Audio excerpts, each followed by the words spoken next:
Mientras estábamos todavía ayer en el aeropuerto con Dieguito,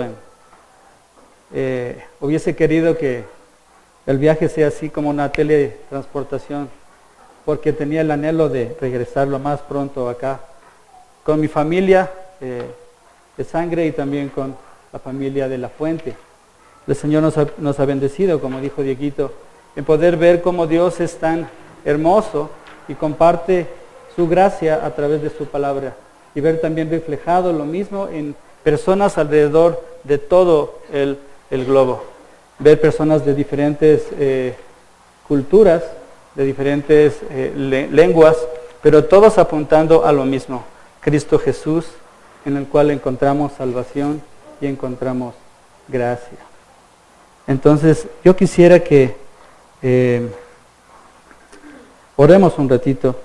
Pidamos al Señor que en esta tarde nos permita maximizar esa idea que tal vez ya tenemos de lo que es la gracia.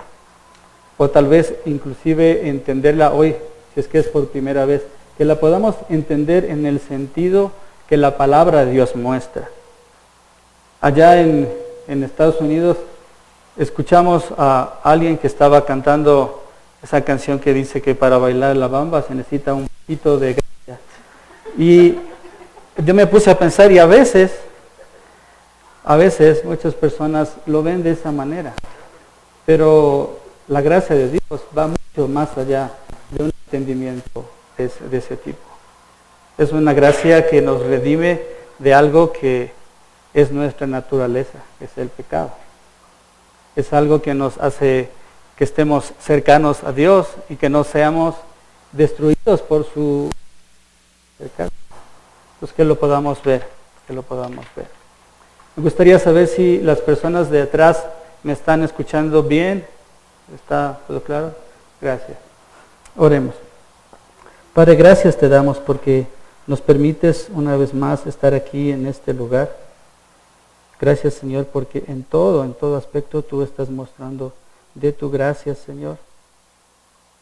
Yo quiero clamarte, Señor, que tu Santo Espíritu el día de hoy sea redarguyendo nuestro corazón, abriéndonos los ojos para que podamos ver lo que significa en nuestro corazón la gracia que has tenido con nosotros, Señor, a través de todo lo que tú has mostrado y has revelado en tu palabra, lo que has hecho, e inclusive lo que, sin tener derecho, tú permites que vivamos. Te agradezco por cada persona que se encuentra en este lugar, y de la misma manera, Señor, clamo y te pido por cada corazón para que tu Santo Espíritu sea mostrando y guiándolos al arrepentimiento a través de tu palabra y a través de Cristo Jesús. En Cristo Jesús, amén. Amén. Bueno, cuando uno viaja a otro país, no sé si les ha pasado, pero uno tiene la expectativa de tal vez encontrar algo diferente. Y bueno, sí encontramos algo diferente. Pero lo común es que siempre nos vamos a topar con personas. Y estas personas buscando exactamente lo mismo que estamos buscando en Ecuador, sin importar inclusive la condición. Si es que esa condición es una condición tan buena económicamente como en Estados Unidos, por ejemplo, o si es que vas a Camboya, donde en cambio la pobreza es súper extrema, o si es que estás en la India, o si es que estás en Hong Kong, en cualquier lugar en el cual tal vez Dios les permita viajar, lo que vamos a encontrar es exactamente lo mismo.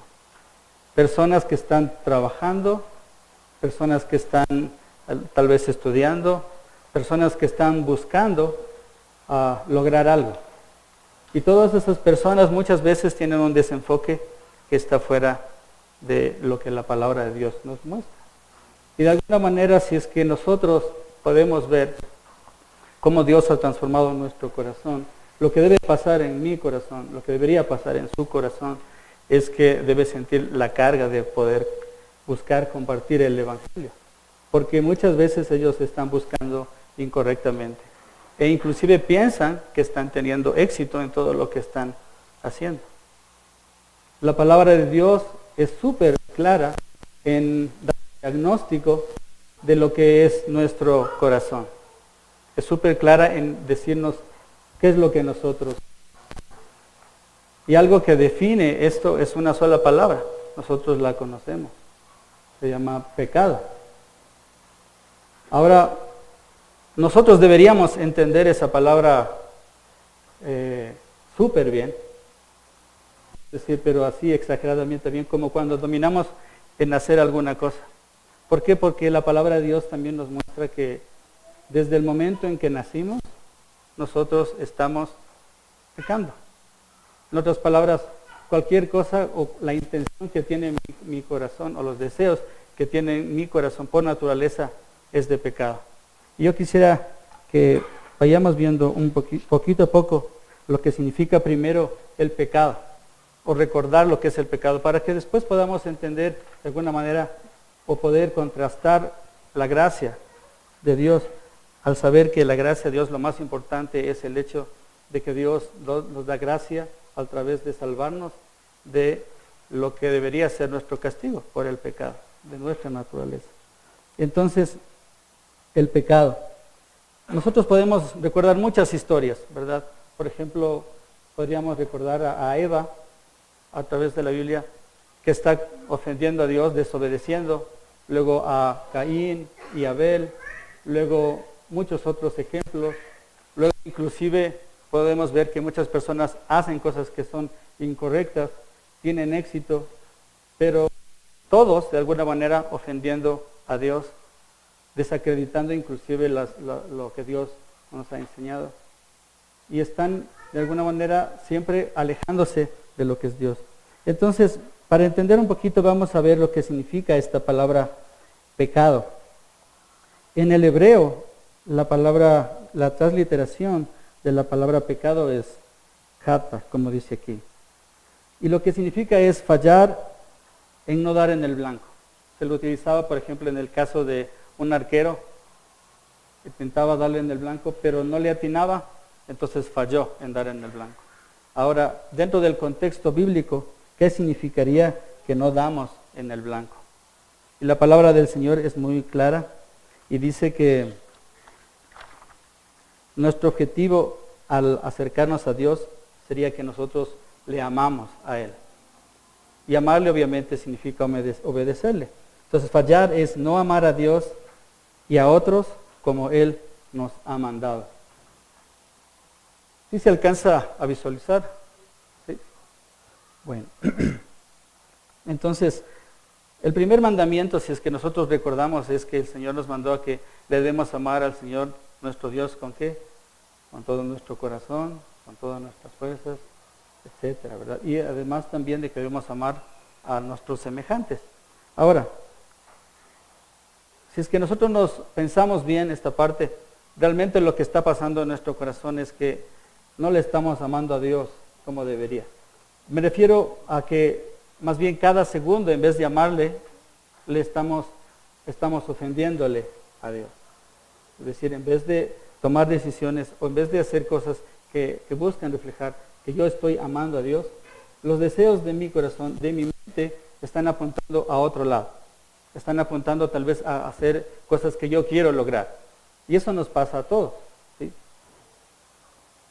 Entonces, la palabra de Dios es muy clara y dice que nosotros fallamos, es decir, no damos en el blanco, en amar a Dios.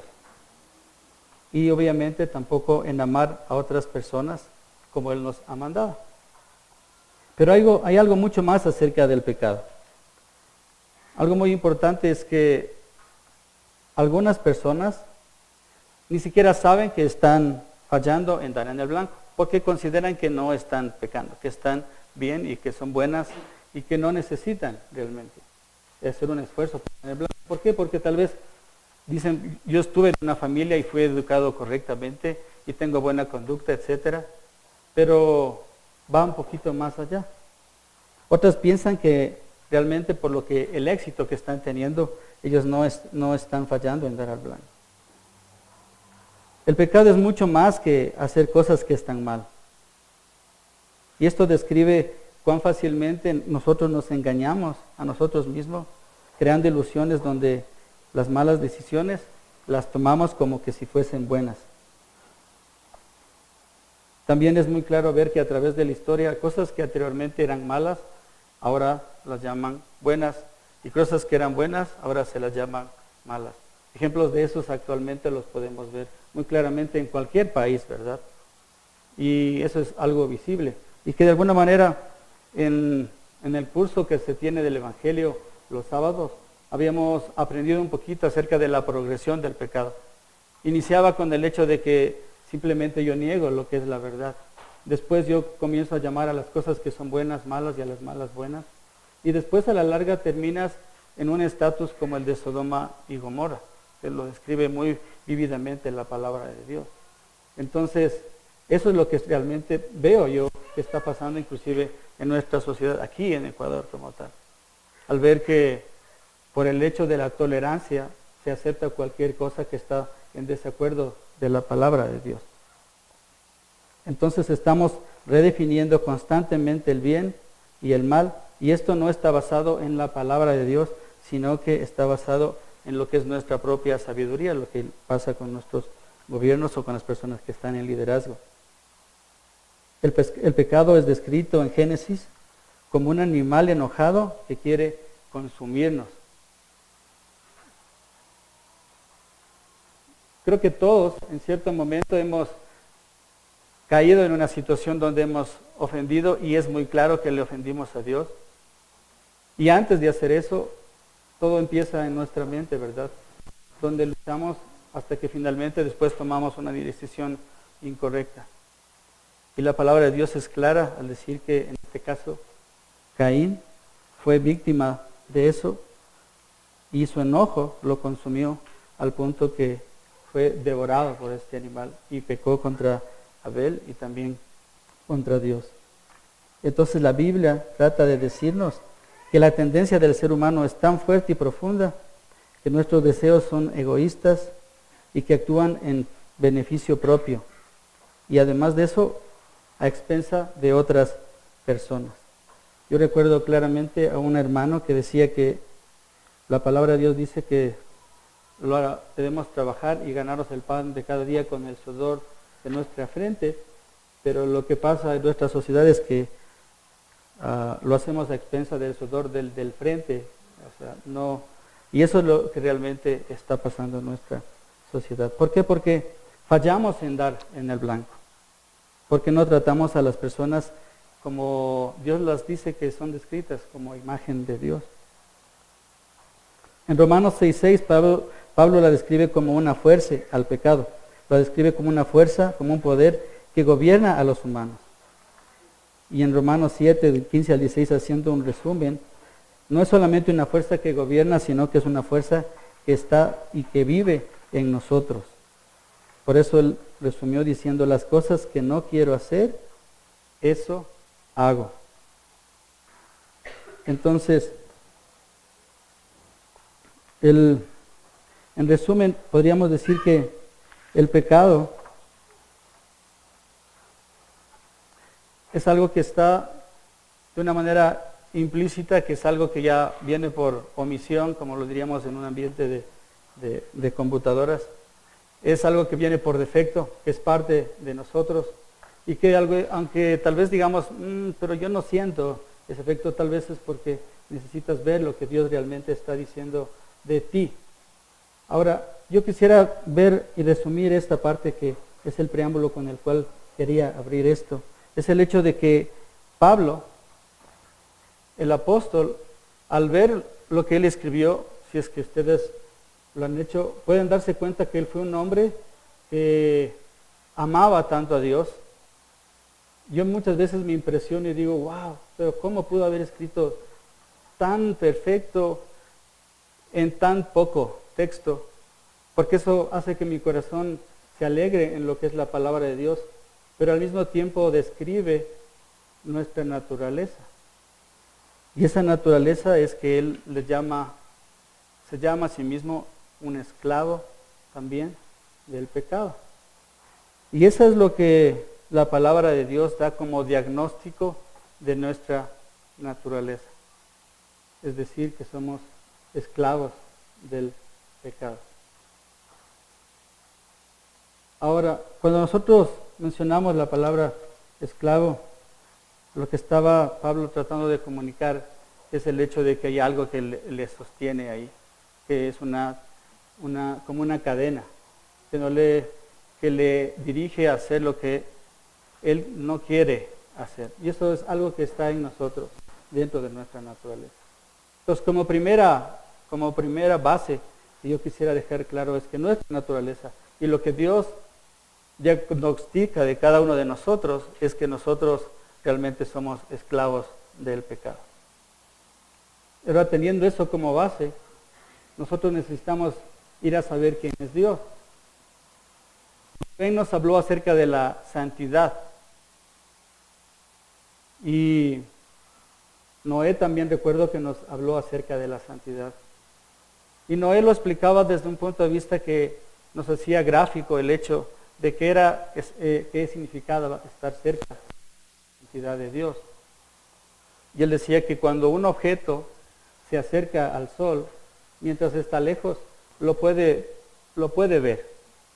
Podemos ver a través de la palabra de Dios lo que es la santidad de Dios. Pero si queremos estar en la presencia de la santidad de Dios, sería como acercarnos al sol.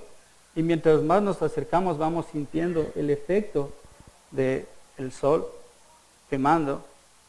Y si es que ya nos acercamos, simplemente seríamos destruidos, pulverizados.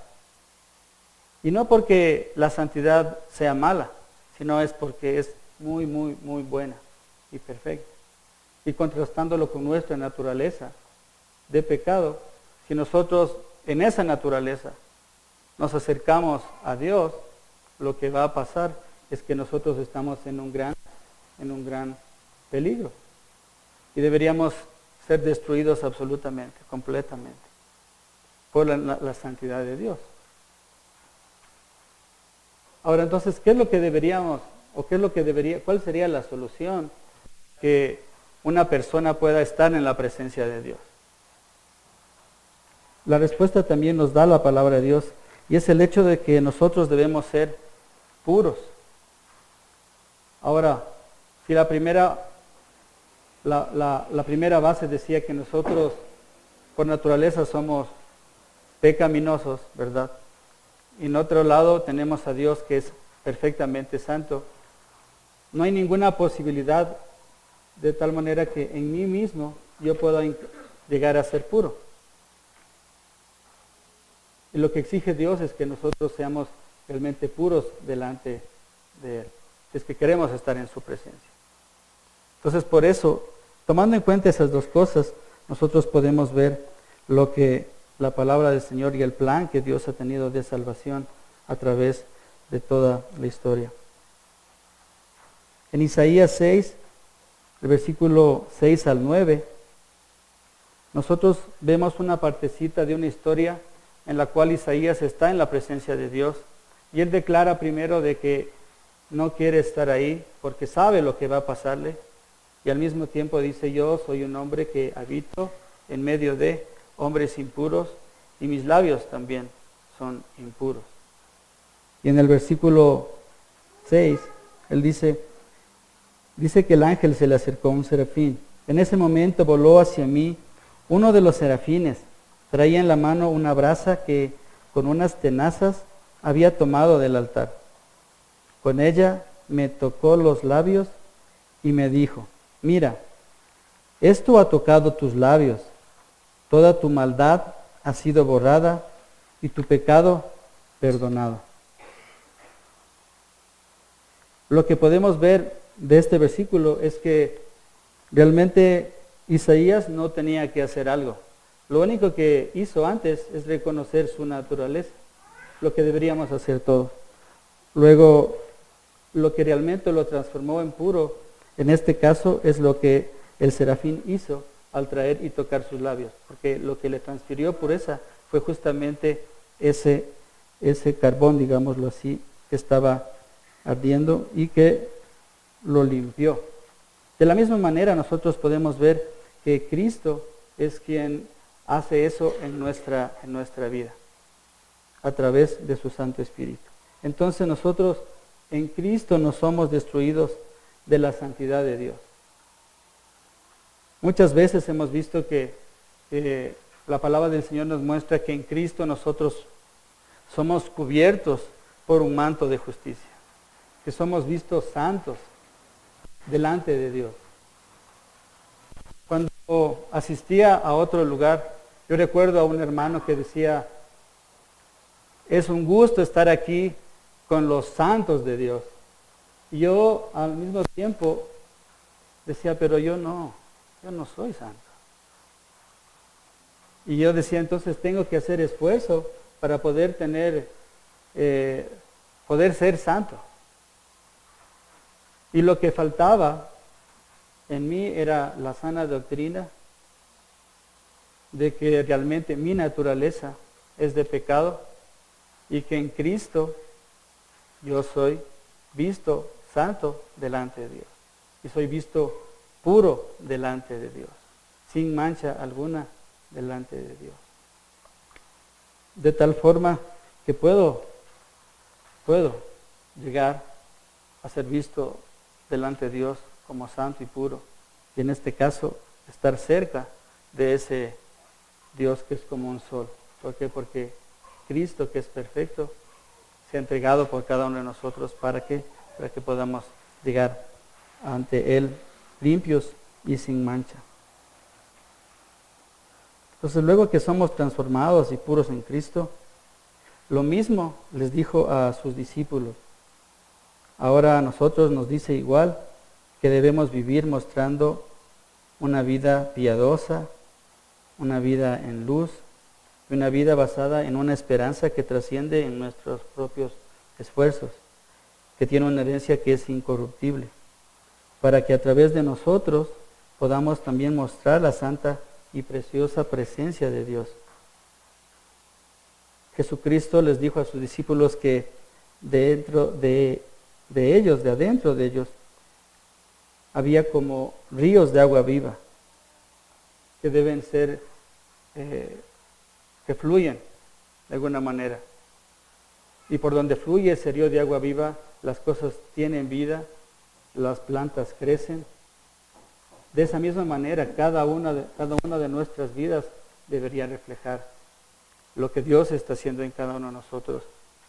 Y mostrando a las personas que están cerca, a las personas que tal vez con las cuales compartimos el trabajo, lo que Dios, a través de su Santo Espíritu, está haciendo en nosotros. Cuando inicié esta introducción, les decía que cuando uno va a cualquier país, siempre encuentra personas sacrificando y dedicando mucho tiempo. Y no está mal que sean esforzados, pero si ese esfuerzo está desenfocado, el fin de esas personas es el hecho de que algún día van a tener que enfrentar la santidad de Dios, y esa santidad de Dios los va a destruir. Entonces, en nosotros está el hecho de poder compartir también y vivir eso que la palabra de Dios nos dice. Ahora, dentro de esta introducción y volviendo al punto de lo que es la carta de Tito en la cual nosotros estamos caminando, quisiera hacer un resumen rapidito para las personas que tal vez nos están visitando por primera vez. Estamos viendo versículos por versículos el libro de Tito. Y el Tito está enfocado en una situación muy parecida a la nuestra. Habla de una isla donde hay personas que realmente están viviendo de una manera desenfrenada, tienen muchas influencias que no son correctas. Entonces Pablo le escribe una carta a Tito que va a estar a cargo de esta iglesia para que busque a través de la sana doctrina, a través de corregir lo que está deficiente, hacer que estas personas puedan expresar y reflejar el amor de Cristo. La semana pasada Rubén nos estaba compartiendo acerca de que la sana doctrina, enseñar la sana doctrina, nutrir con la sana doctrina, es lo que produce vidas piadosas, ¿verdad? Entonces, eso es justamente el objetivo de Pablo al escribir esta carta a estos hermanos que estaban en Creta. ¿Para qué? Para que ellos, una vez que han sido transformados por esa sana doctrina, no solamente puedan ser ejemplo de lo que no es un cristiano, sino más bien de lo que realmente significa haber sido transformado y un creyente que cree en Jesucristo. Lo que estaba pasando en la isla de Creta es que ellos tenían influencia, tenían falsos maestros, tenían mala doctrina. Al pasar la estafeta también a otros maestros, igual pasaban la mala doctrina. Y eso no está muy lejos de lo que está pasando en la realidad, en muchas iglesias afuera, aquí en Ecuador y en todo el mundo, donde hay personas que no basan lo que enseñan a través de lo que dice la palabra de Dios, sino lo que piensan que debería ser. Entonces, lo que Pablo está buscando en esta carta es el hecho de que podamos no solamente conocer lo que dice la sana doctrina, sino que podamos ser ejemplos de esa sana doctrina. Recuerdan el versículo 10, al final decía, para que en todo adorne la palabra de Dios, la doctrina de Dios, para que en todo adorne. ¿Y cómo adornan esto? Adornan con buenas obras, lo adornamos con buenos frutos, desde los ancianas, los ancianos, los jóvenes, las mujeres jóvenes, todos adornando sana doctrina, su vida, y al mismo tiempo esa sana doctrina a través del Espíritu Santo produciendo frutos ante la sociedad. Ahora, no sé si ustedes han estado alguna vez en una conversación, en una mesa. Estuvimos en la casa de alguien y en una conversación, mientras estábamos almorzando, salen temas tan sencillos, donde dicen, mira, es que este pastor tiene una casa pero así gigante y tiene carrazos, etcétera, etcétera, etcétera. Pero es que esta iglesia, yo le he visto a estas personas cómo son y realmente yo prefiero no estar involucrado con esa iglesia o con esa gente. Lo que está pasando en Creta es exactamente lo que está pasando actualmente en muchas iglesias. Y lo que buscamos como hijos de Dios, que creen fielmente lo que dice la palabra de Dios, es ser un ejemplo de esto, de buenas obras, de tal manera que otras personas pueden ver lo que Dios está haciendo en cada uno de nosotros. Y ese es el objetivo de Pablo con esa carta. Entonces, una vez que hemos entrado rapidito a esta parte de aquí, yo quisiera entrar ya a los versículos que vamos a analizar. Ahora, recordando, nosotros tenemos una naturaleza de pecado, Dios es completamente santo y no hay oportunidad si no está Cristo en el medio para que nosotros podamos ser no destruidos y podamos estar dentro de la presencia de Dios. También en los versículos anteriores Pablo les dice, miren, ustedes tienen que ser ejemplo de buenas obras y en todo adornar, no avergonzar y hacer que la palabra de Dios sea vista como preciosa. Y una vez que da esas instrucciones que son explícitas, acá al final dice por qué es que nosotros sí vamos a poder hacer eso. Y no dice, como lo decía alguna vez Noé, no se trata de que yo hago puñete y me esfuerzo para poder lograr a cumplir lo que el Señor me está mandando arriba. Eso que estamos viendo es fruto de algo que Dios hizo, que es un plan que Dios mismo lo hizo. Y vamos a empezar. Entonces el versículo 11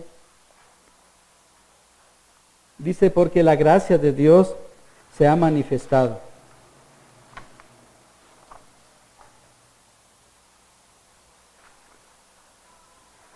La palabra porque nos conecta con lo anterior. Es decir, ¿cómo puedo yo ser obediente a la palabra de Dios? ¿Cómo puedo yo obedecerla, ser un ejemplo de buenas obras? ¿Cómo puedo adornar la doctrina de Dios? ¿Cómo puedo adornar el Evangelio con mi vida? Es porque la gracia de Dios se ha manifestado. O sea, no es porque yo lo logre o sea muy inteligente o porque mi capacidad intelectual puede asimilar esa información o porque yo soy muy esforzado para lograrlo. No es por eso. Es porque la gracia de Dios se ha manifestado. Ahora, la gracia de Dios se ha manifestado realmente a toda la humanidad, a través de toda la historia. Y nosotros sabemos que Dios muestra su gracia con malos y buenos, hace llover sobre justos e injustos. Pero en este caso de acá, nosotros estamos hablando de la gracia de Dios en la salvación, es decir, en la salvación de nuestros pecados. Recordemos que si no estuviese Jesucristo en el medio, nosotros simplemente no tendremos oportunidad de salvación. Entonces la palabra manifestado quiere decir que traemos algo a que sea visible, algo que anteriormente no es visible, ahora es visible. Eso es lo que significa dentro de este contexto. Entonces dice, la gracia de Dios se ha manifestado para que, trayendo salvación a todos los hombres. Algo aquí que tal vez es un poquito difícil de interpretar y algunas personas lo usan como diciendo, bueno, entonces como la gracia de Dios se ha manifestado, eso quiere decir que todos los hombres son salvos. Pero realmente no está diciendo. Lo que está diciendo es algo como esto. Está diciendo, miren, Dios mostró su salvación en Cristo Jesús. A todos. Absolutamente toda la humanidad. No está diciendo, dio su gracia para que todos sean salvos. Lo que está diciendo es, Él mostró su gracia a todos. Así como muestra la lluvia sobre justos e injustos, así como nos permite respirar y así como nosotros podemos estar en este lugar y así como Dios está controlando todas las cosas para que estén sustentadas, de la misma manera Dios ha mostrado su salvación a todos los hombres. No se refiere a que todos son salvos como tal.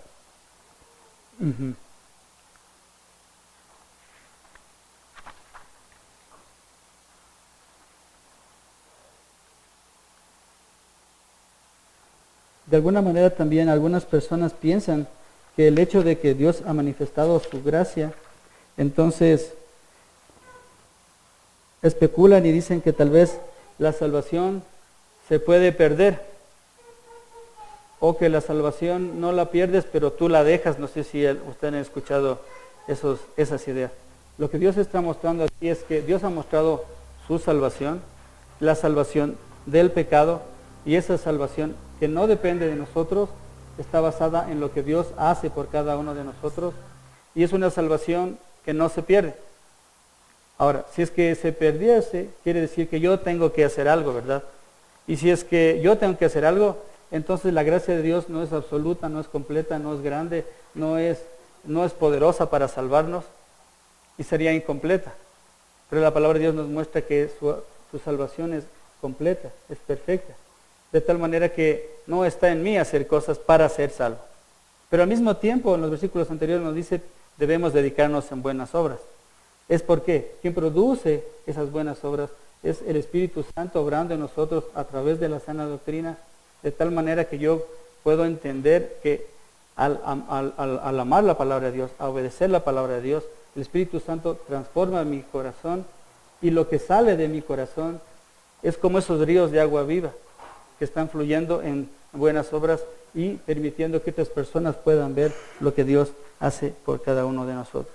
Otras personas también dicen que la salvación no se pierde, pero lo que tú podrías perder es la fe. Un amigo sabía decir que tú no pierdes la salvación, sino que tú la dejas. Pero no encuentro una base bíblica para eso. La palabra del Señor nos dice claramente que Él es quien garantiza nuestra fe, inclusive lo dice en Hebreos. Entonces, como preámbulo para esta parte de aquí, lo que nosotros estamos viendo es que lo que nos permite que nosotros podamos expresar buenas obras, lo que permite que nosotros seamos salvos, no es algo que nosotros podamos hacer, es simplemente su gracia que se ha manifestado. Ahora, la palabra manifestado también se muestra en el capítulo 3 del 4 al 5, dice, cuando se manifestó la gracia de Dios, nosotros somos salvos a través de Él. Entonces hay doble énfasis en este libro de que no depende de lo que yo pueda hacer, sino que depende de lo que Dios ha hecho, de lo que Dios ha manifestado. Ahora, ¿cuándo se manifestó esto? Esto se manifestó desde el inicio del tiempo. Dios dice que Él en su plan eterno manifestó su salvación. Ese era su plan. Pero para nosotros físicamente, ¿cuándo se manifestó? Cuando Jesucristo vino al mundo y se hizo presente entre nosotros. Cuando vivió una vida perfecta, amando a Dios y amando también a otras personas. Y además de amar, al mismo tiempo Él entregando su vida por cada uno de nosotros. Ahora, recordemos algo que yo les decía al inicio. Yo les decía que la única forma en la cual yo puedo estar en la presencia de Dios es porque tengo que ser puro. Jesucristo fue puro al amar a Dios perfectamente y al mismo tiempo amar a las personas, amarnos a nosotros. Él ha sido el único puro. Y Dios lo que está haciendo es sobre Jesucristo, tomando esa vida tan perfecta, hacer que nosotros podamos ser ese reflejo a través de su muerte y sacrificio en la cruz por nuestros pecados. Entonces, cuando nosotros nos acercamos a la palabra de Dios, lo que nosotros observamos desde el inicio es su gracia, más gracia y mucha gracia. ¿Por qué? Porque realmente Dios podía haber dicho, ok, esto es, hasta aquí llegan las cosas y ya, no hay más. Pero Dios, a pesar de la situación de las naciones que están pecando contra Dios, de que están inclusive de manera intencional haciendo cosas y ofendiendo a Dios y diciendo que Dios realmente no se le debe tomar en cuenta en ningún aspecto de la sociedad, ni en las escuelas, ni en ningún lado. Dios está reteniendo que su santidad se acerque a nosotros, de tal manera que seamos pulverizados al acercarse a su santidad. ¿Y cómo se refleja su santidad? A través de su justicia. Entonces, la gracia de Dios está ahí todo el tiempo.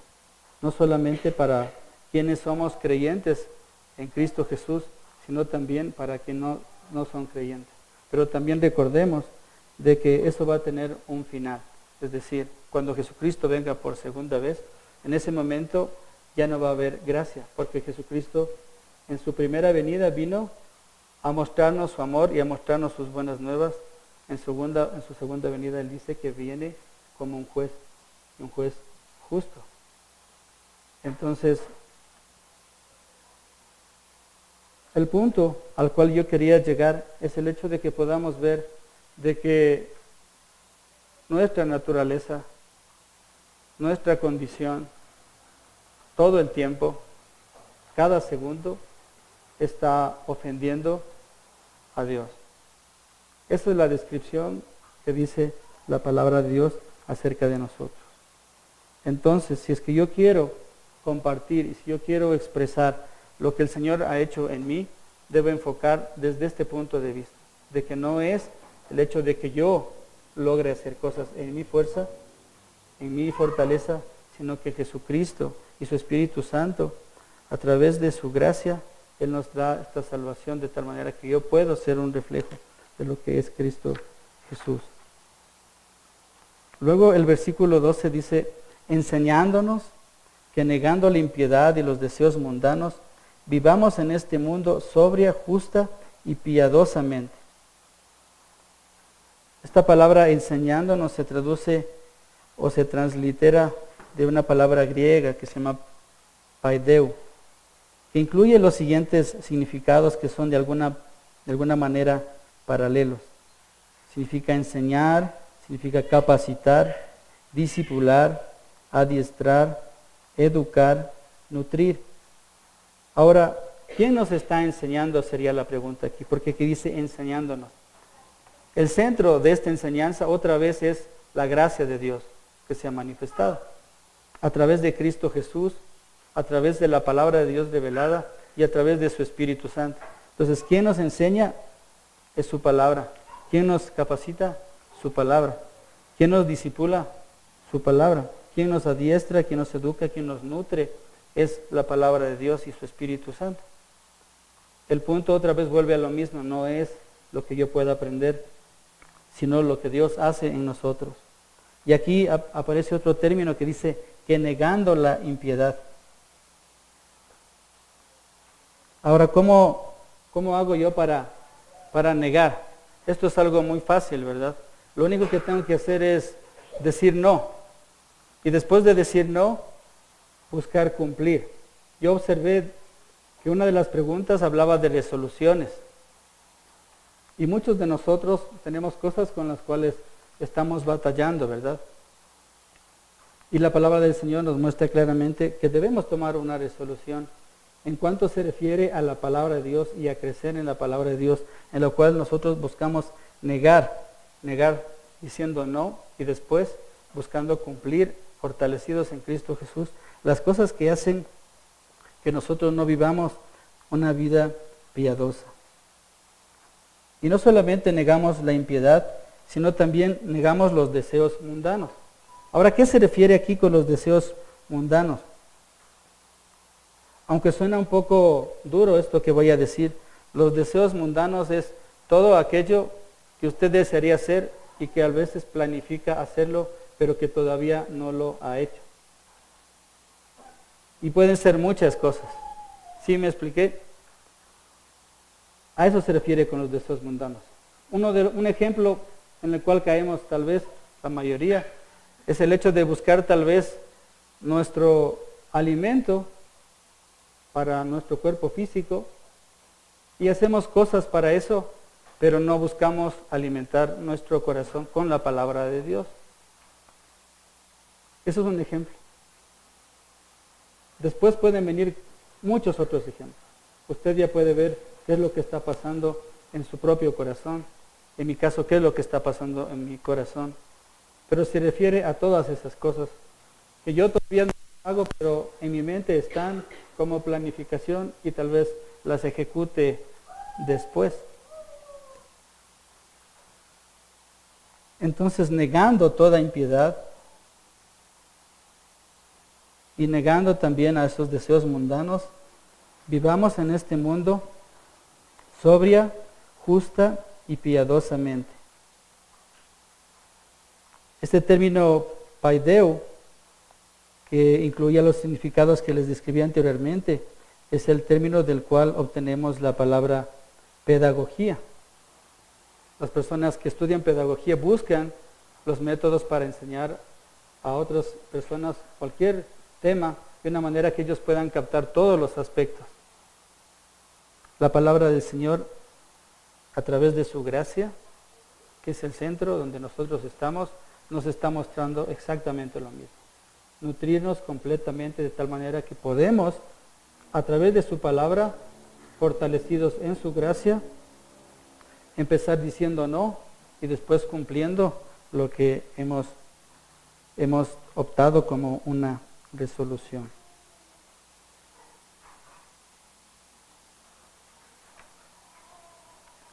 Y algo muy importante aquí es que cuando usted se arrepiente y ve y el Espíritu Santo le guía a que Jesucristo es la única opción y lo que usted necesita para ser puro delante de Él y lo reconoce en su vida, lo que hace Dios y lo que promete Dios es que quedamos instantáneamente bajo la tutela de Dios. ¿A qué me refiero? Es que Dios va a garantizar nuestra fe de tal manera que el Espíritu Santo está obrando en usted, indicándole, redarguyéndole y poniendo inclusive situaciones que hacen que usted pueda reconocerle a Dios en todos sus caminos y pueda darse cuenta a qué cosas usted tiene que decirle que no, a qué cosas tiene que negar y qué deseos que están en su corazón o en su mente usted tiene que dejarlos atrás. Lo que garantiza esto, de alguna manera, no es solo el ánimo que yo puedo poner, sino más bien de que Dios mismo promete que estamos bajo esa tutela.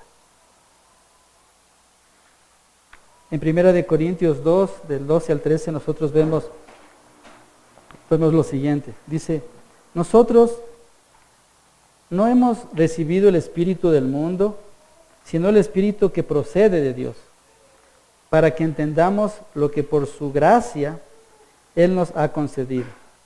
Esto es precisamente lo que hablamos, no con palabras que enseña la sabiduría humana, sino con las que enseña el Espíritu, de modo que expresamos verdades espirituales en términos espirituales. Entonces nosotros podemos ver aquí claramente que si es que nosotros basamos las resoluciones en nuestra sabiduría, estamos cometiendo el error más grave. Lo que debemos buscar siempre es ir a la palabra de Dios, para que la palabra de Dios con su Santo Espíritu obre en cada uno de nosotros. Ahora, yo quisiera que pensemos un poquito y vayamos a cómo puedo yo renunciar o cómo puedo negar, cómo puedo rechazar. ¿Y cuál sería el proceso que nosotros vemos bíblicamente en la palabra de Dios de cómo hacer esto? Bueno, es una acción consciente. Eso quiere decir que yo entiendo lo que estoy haciendo, ¿verdad? Tiene que ser con mi voluntad, tiene que ser de manera deliberada y tiene que tener un propósito también consciente. Significa decir no y actuar en conformidad con esa decisión. Ahora, ¿qué significa decir no? Significa, primero, confesar. Entonces me acerco delante de Dios y confieso esos aspectos de mi vida que están afectando. Luego, me tengo que apartar. Es decir, no me voy a involucrar en situaciones porque sé que tal vez ahí voy a caer. Luego avanzar hacia aquello que es bueno y piadoso. Ahora, ¿cómo avanzo hasta eso? Es a través de la palabra de Dios. También demanda el hecho de que tengamos compromiso y tomar decisiones y resoluciones, como hemos visto anteriormente, no basadas en las cosas que puedo hacer, sino basadas en cómo voy a nutrir mi vida a través de la palabra de Dios. Luego dice aguardando la acción continua, aguardando la esperanza bienaventurada y la manifestación de la gloria de nuestro gran Dios y Salvador Cristo Jesús. Otra cosa que hace la gracia de Dios es que nos liberta nos da salvación de la presencia del pecado. La palabra de Dios hace una promesa implícita en este versículo y que dice que algún día nosotros vamos a ser transformados a la imagen de Cristo. Y vamos a ser un reflejo de su justicia y su pureza. De tal forma que podemos estar junto a Dios en su presencia. Pero no por nuestras fuerzas, sino por Cristo Jesús, a través de quien nosotros tenemos esa esperanza. Ahora, la instrucción que da Pablo aquí es que nosotros aguardamos. Aquí está en un presente continuo, es decir, es una acción continua. No quiere decir que aguardo hoy, mañana ya no aguardo, sino que todo el tiempo estoy aguardando. Y la esperanza de la que está hablando no es una esperanza que está basada en mí mismo, sino es una esperanza basada en la palabra de Dios, que es veraz, que no es una ilusión, y que es una expectación de la cual yo estoy esperando anhelantemente. En otras palabras, Pablo no está hablando de una esperanza que está basada en el deseo humano, sino en la palabra de Dios, de una certeza prometida con una garantía que viene de las palabras de Dios mismo. En Juan 3:2 nosotros podemos ver, queridos hermanos, ahora somos hijos de Dios, pero todavía no se ha manifestado lo que habremos de ser. Sabemos, sin embargo, que cuando Cristo venga, seremos semejantes a Él, porque lo veremos tal como Él es. El versículo 13 nos da libertad y salvación del pecado, que es una promesa de garantía en la cual nosotros vamos a ser un reflejo exacto de lo que es Cristo Jesús en su segunda venida. Otro aspecto muy importante es que Dios nos da libertad o salvación de la posición del pecado. Nuestra posición delante de Dios por nuestra naturaleza de pecado es el que estemos separados completamente. Es decir, que no hay nada que nos conecte. No hay nada de pureza, no hay nada bueno en nosotros. Somos esclavos del pecado, estamos separados, siempre va a ser así. Pero a través de Cristo Jesús, nosotros podemos tener una posición diferente delante de Dios. Porque al vernos santos, a través de Cristo Jesús, Él nos está viendo santos. Y esto viene de algo que no hice yo. Aquí es clarito en el mensaje, dice quien se dio a sí mismo. Eso quiere decir que no es que yo le motivé a Dios a que haga algo, sino que Dios mismo, en su propio plan, Él se entregó a sí mismo por cada uno de nosotros, para redimirnos de toda iniquidad y purificar para sí un pueblo para posesión suya y celoso de buenas obras. Nos libra de la posesión del pecado, no de una manera temporal, sino de una manera permanente. El versículo anterior hablaba de la esperanza que tenemos en Cristo Jesús. Aquí nos da la posesión que tenemos en Cristo Jesús hoy y que vamos a tener inclusive en su segunda venida. La traducción para redimirnos es la traducción de la palabra lutro, que se refiere a soltar a una persona cautiva. O sea, si es que alguien está preso y es liberado, trátese de un prisionero o un esclavo, tras la entrega o recibo de un pago de rescate por su libertad. De ese tipo de libertad es la que está hablando cuando habla de redimirnos, porque quien se entregó a Cristo Jesús fue quien pagó por cada uno de nosotros para que podamos ser vistos en otra posición, no la posición del pecado, sino la posición de santidad que tenemos en Cristo Jesús. Y otro punto muy importante es que a través de Cristo Jesús somos puros, y el objetivo que le está buscando Pablo con este texto es transmitir a la iglesia de que Cristo quiere hacer una posición de toda la iglesia como una posición suya. Recordemos lo que dice en 1 de Pedro 2:9, y que es una canción que muchas veces la cantamos aquí, porque nosotros somos un linaje escogido, una nación santa, un pueblo adquirido por Dios para que anunciemos las verdades de aquel que nos llamó de las tinieblas a su luz admirable. Luego termina diciendo que debemos ser celosos de buenas obras. Ahora, las buenas obras no son un accesorio, es decir, no es algo que yo le agrego a mi vida. Me acuerdo que alguna vez Daniel Cadena decía que al árbol de Navidad yo le pongo los bombillos más bonitos y digo, este bombillo no, este bombillo sí, etcétera, etcétera. Pero la palabra de Dios nos manda que nosotros no estemos buscando en dónde sí puedo hacer buenas obras y en dónde no puedo hacer. No hay algo que sea opcional. La palabra de Dios nos dice que el fruto de tener una vida renovada en Cristo Jesús a través del Espíritu Santo son buenas obras. Y estas buenas obras, como decía el versículo 10 de este capítulo, del capítulo 2, estas buenas obras son las que adornan el Evangelio de Dios, son las que adornan a la iglesia, son las que adornan lo que las personas están viendo en los cristianos, en la iglesia, en la sociedad. Entonces las buenas obras deben ser parte natural e integral de nuestra vida diaria. El mismo Espíritu que nos limpia de obras muertas desea reemplazarlas con obras vivas y vivificantes. Volvemos al centro otra vez, la gracia de Dios. Quien produce esto es el Espíritu Santo a través de su gracia. Y luego, para finalizar,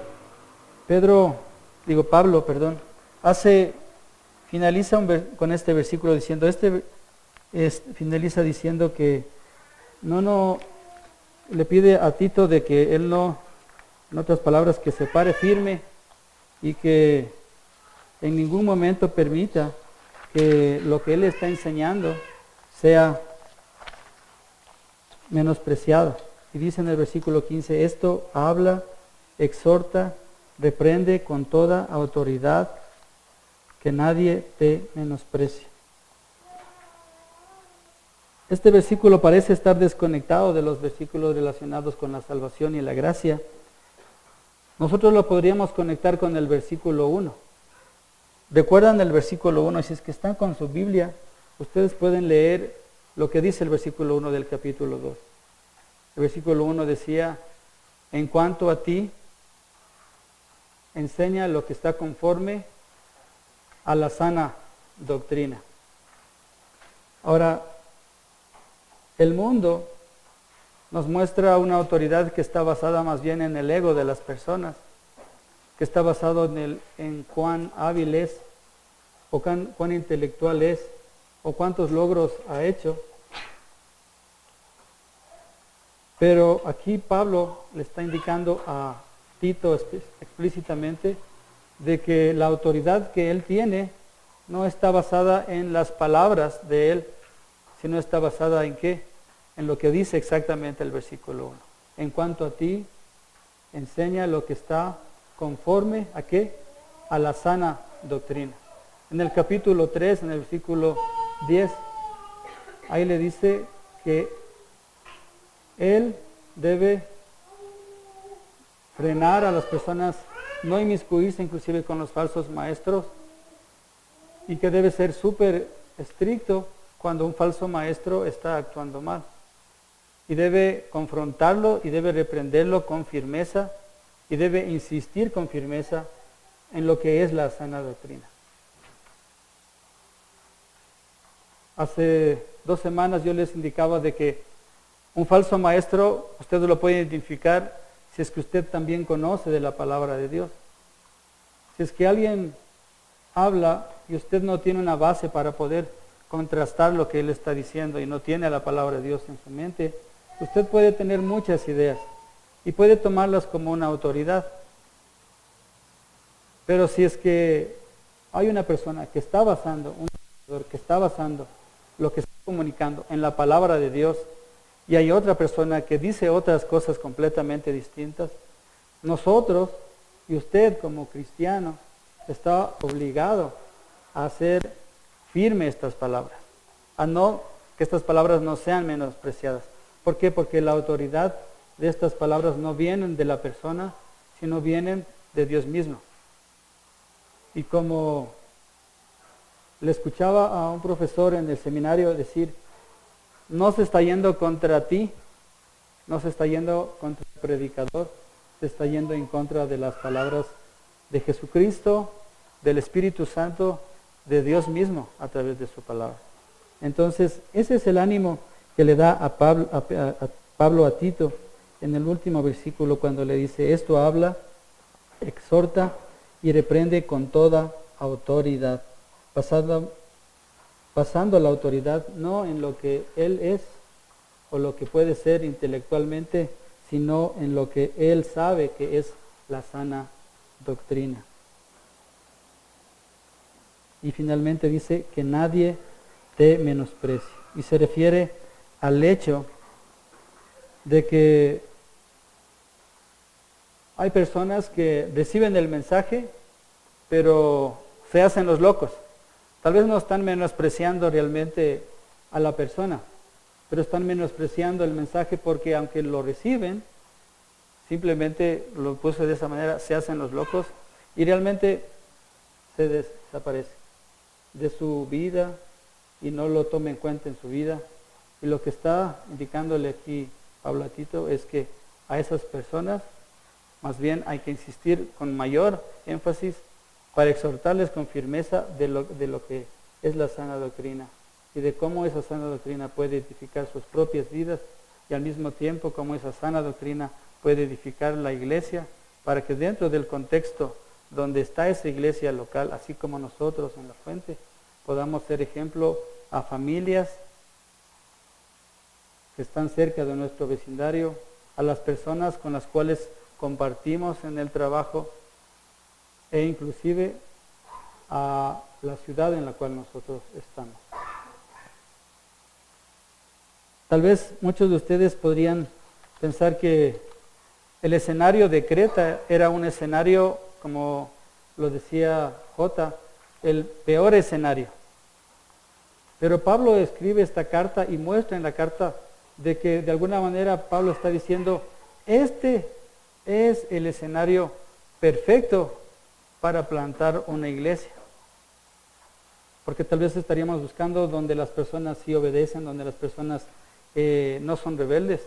Pero Pablo tiene una confianza tan grande en que la palabra de Dios puede ser un cambio, de tal forma que esa iglesia local puede ser un ejemplo a otras iglesias y a otras personas. Entonces, mientras observamos lo que dice la palabra de Dios, pongamos en nuestro corazón recordar de que debemos ser ejemplo de buenas obras, de que debemos adornar la palabra de Dios con nuestra vida, siendo ejemplo, pero ese ejemplo está basado y tiene un centro, y es lo que Dios ha hecho por cada uno de nosotros a través de Cristo Jesús, y mostrado y manifestado en Cristo Jesús a través de su gracia, su bondad y su misericordia. Oremos. Padre, gracias te damos, Señor, porque nos permite, Señor, ver a través de tu palabra que algo de valor en nosotros no hay. Y anula, Señor, cualquier valor en nuestra propia vida, haciéndonos reconocer que debemos correr a ti en cada momento, buscando de tu gracia salvadora, de tu gracia que nos redime, de tu gracia redentora, Señor. Permítenos crecer en tu palabra, Señor. Permítenos y pon en nuestro corazón el ser esforzados para acercarnos a tu palabra y no solamente llenarnos de conocimiento, sino también acercarnos con la intención de obedecer tu palabra. Te agradezco por este tiempo, Señor, y quiero dejarlo en tus manos. En Cristo Jesús. Amén.